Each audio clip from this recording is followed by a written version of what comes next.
was a pretty sharp inflationary boom while we were still shadowing the Deutschmark, because sure enough, we joined at too low a rate. They created loads of pounds. All this money found its way into the banks. In those days, the banks still functioned. And so every pound that you put into the banks came out as maybe £10 of extra money and credit, fractional reserve banking. And so we had an almighty boom. And then we had the reverse, that they had to rein it in because it was too inflationary. And we then had the recession on the back of the exchange rate mechanism. Now, it was a disastrous policy. And it was a policy for which the Conservatives were understandably blamed because they were in office. They took us into the exchange rate mechanism. It lost the country a lot of money on the exchanges because we decided to lose money on defending the pound before giving up and allowing the inevitable devaluation. And it cost us a lot of our output and our incomes. Real lives were badly affected by it. People lost their jobs. House prices dropped a lot. Some people lost their homes. It was a lot of misery. And we lost a lot of output. So instead of keeping up with Germany, we fell back against Germany. Instead of having a low inflation model by backing the Deutschmark, at one remove it had given us high inflation followed by recession, which was most unhelpful. Now, I do think that cathartic experience was nonetheless helpful in one way. I always try to find some good news in what is otherwise a rather unalloyed tale of woe. And that was that I think it made it much easier for people like me to then put and win the argument against the euro in the years that followed. Because the exchange rate mechanism was the dry run for the euro.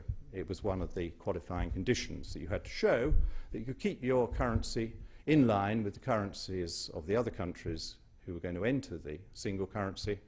And why shouldn't you have to do that? Because if you couldn't hold your currencies in line, you clearly weren't anywhere near ready to share a currency with the neighbours. And so the ERM disaster did have a silver lining. It enabled us to say, you had a dry run for this euro. It isn't going to work for Britain. Britain is more transatlantic. Britain is more service-oriented. Britain has very big overseas trade. It's not the same as a more enclosed continental economy, mainly trading with the immediate continental neighbours and less exposed to the big movements of cash and capital that a large international marketplace economy like Britain's is daily exposed to over the foreign exchanges. So the establishment hadn't done very well with that particular approach. And after we came out of the exchange rate mechanism, I and others were able to persuade the government that freed of that encumbrance, we could have much lower interest rates, we could go back to having a growing economy, and we then had a period of pretty good performance as a result of coming out of the exchange rate mechanism. But the British economic establishment was not finished with the poor political classes yet, and I think they still hankered after German success and German discipline. And so they invented the idea of having an independent central bank. And they said that it was the magic of the independent central bank in Germany which had created all those years of growth and price stability, and that maybe they'd been wrong to suggest we could piggyback on that by shadowing the currency. So what we now had to do was model our central bank on the German central bank. It did mean going back to the monetary targeting which we had thrown away, but that we should allow the central bank to make more of the decisions in the way that they thought that the Germans did, so that the Labour Party and the Conservative Party would not be able to get in the way of stability.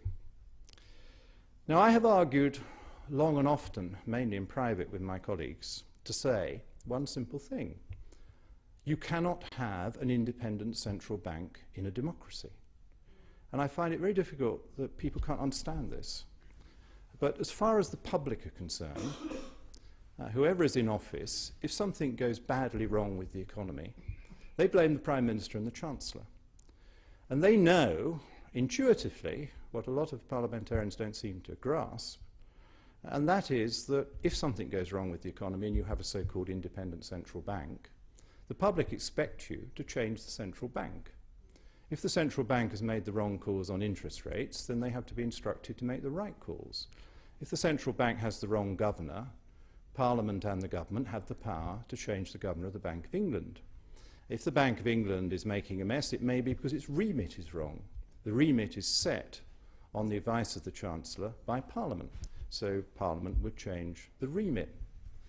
And that, of course, is exactly what has happened in different ways as we've gone about this experiment with a so-called independent central bank. The test, surely, is this. Can Parliament, if it wishes, change the personnel, the powers and the law codes governing the central bank? Yes, it can. Can the central bank change the government or the law codes governing the country? No, it can't. And nor should it, because we do accept that Parliament is sovereign in these spheres, and that you only have an independent central bank for as long as the independent central bank pleases the sovereign, pleases Parliament. It appeared that Germany had an independent central bank because there was an amazing consensus amongst the German political parties in post-war Germany that the one thing they were never going to do again was go back to money printing as the Weimar Republic did, which resulted in a dreadful hyperinflation in Germany, which caused enormous social conflict, bankruptcy, loss of people's homes, huge tensions between communities, and they rightly saw that they couldn't allow that to happen again. And so the politicians agreed that they would trust the central bank to curb inflation by using interest rates and money controls, and there was always a consensus, and for quite a long time, the central bank did a pretty good job. They did do exactly what the Parliament wanted. They kept price inflation under control. They curbed excessive money, and everybody lived with the adverse as well as the positive consequences of that, and there are some adverse consequences. And so it appeared that the bank was not only correct and pleasing the parliamentarians, but it appeared to some that it was independent. But we know that, of course, it can't be a priori. And I'd just like to remind you that in practice it wasn't independent, because as soon as we got to issues where there was political disagreement, the politicians overrode the central bank. Of course they had to. So the first major override of the German central bank occurs at the point where we have the amalgamation of the two Germanys at the end of the 1980s. And the politicians decided that in order to fully welcome the Eastern Germans into the Greater Germany, joining West Germany, they would make a very sporting offer of saying to every East German, for every one Ostmark that you hold, we will give you one Deutschmark. Now, what an offer. I mean, of course, East Germany loved it because it grossly overvalued the Ostmark, and it meant that East Germans, who were very poor relative to West Germans, suddenly, if they had any money at all, had some spending power out of all proportion to the value of their Ostmarks. And the German central bank said, no, you can't possibly have a currency union this quickly at a one-to-one exchange rate because it grossly exaggerates the value of East German money and output, and it will greatly increase the tensions between the two parts of the country, and it will make it very difficult to create a stable economy. And the politicians said, we don't care. This is about emotions, feelings. We feel we all need to be German. We need to be generous to our Eastern cousins who've had a miserable time under the Soviet Union, so it's going to be one-to-one. And sure enough, it was. The politicians overruled the central bank. It was probably the right thing to do from the point of view of German feelings and spirit. It was an economic disaster. It cost Germany extremely dear. West Germany had to send far bigger subsidies to East Germany. About a third of the East German working population left East Germany and came to West Germany to work because they were priced out of their own market by the one-to-one revaluation of their currency.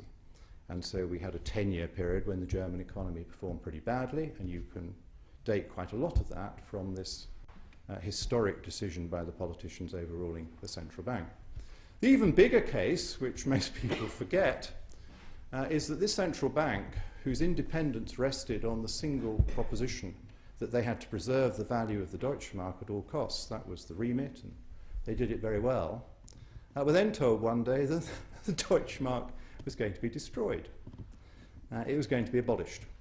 And again, I think the central bank said, well, I'm afraid you don't understand, O parliamentary sovereign.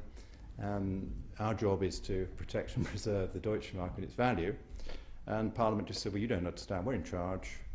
You're going to become a subsidiary of the European Central Bank, you will have some advisory duties to the European Central Bank over the euro, but our currency is going, and so the main rationale behind the German Central Bank was removed. So it was that model which we decided to follow and believe wrongly that it was independent.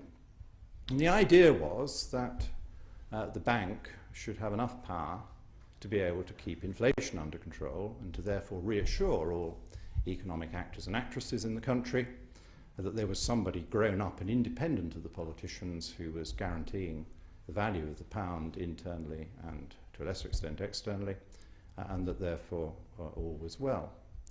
Now, when we look at what actually happened, of course, we see that the era of alleged independence of the Bank of England, which started towards the end of the Conservative era in the middle 1990s and gathered pace with the election of the Labour government in 1997, has now been going on ever since.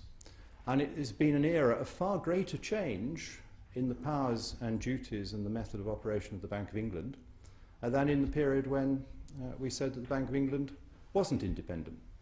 And so in 1997, Labour spun heavily that they were creating this independent central bank, but when you look at what they did, they actually took away all its powers to control the individual commercial banks, I think a rather important power that a central bank normally has, and they took away the direct powers it had to raise the money for the government through the gilt-edged issue. But they did strengthen its powers to choose the interest rates, and they presented this one modest enhancement of the bank's power in the interest rate selection field and ignored the big lumps of power and policy that had been taken away from the independent central bank. And I think that set up the crisis which we saw in 2007 to 8. It meant that you had a central bank of whom a great deal was expected that was blind and deaf in certain parts of the market in ways that normally a central bank is not. The central bank didn't have access day by day to all the trading positions, books and financial figures of the commercial banks. And it didn't have the same direct involvement in public finance that a central bank really needs. Because a central bank is the banker's bank. It is the big central bank that banks all of the commercial banks. One of its most important functions is to lend to them in last resort if they get into financial difficulty, but to lend at penal rates on a short-term basis to force them to sort themselves out. And a good central bank daily keeps in touch with the commercial banks to avoid them getting into that position in the first place. We always had something called the governor's eyebrows, and it meant that in the city a big commercial bank each day had to report its financial position, and if the governor's eyebrows were raised, which meant one of his officials would say something slightly critical, that commercial bank would immediately adjust its position. They didn't argue with the governor. He was their regulator. He had strong powers. He didn't need to use them because they would see the need to come into line. But that was all taken away by the move to make the bank so-called independent. When the coalition came into office, they said, we don't think the tripartite system of the Labour years worked. We're very worried about the involvement of the bank and the regulators in the boom and bust that we saw in the previous decade. And so the coalition government decided to give quite a few of those powers back, and particularly in the regulatory field over the commercial banks, where the bank now has genuine powers over the commercial banks and an express remit to be responsible not just for the system as a whole, which was the position under Labour, but also to be responsible for the individual large banks in the system so that it can see them day by day and understand the detail that goes into their activities. So we discovered that the so-called independent bank, central bank, is very variable.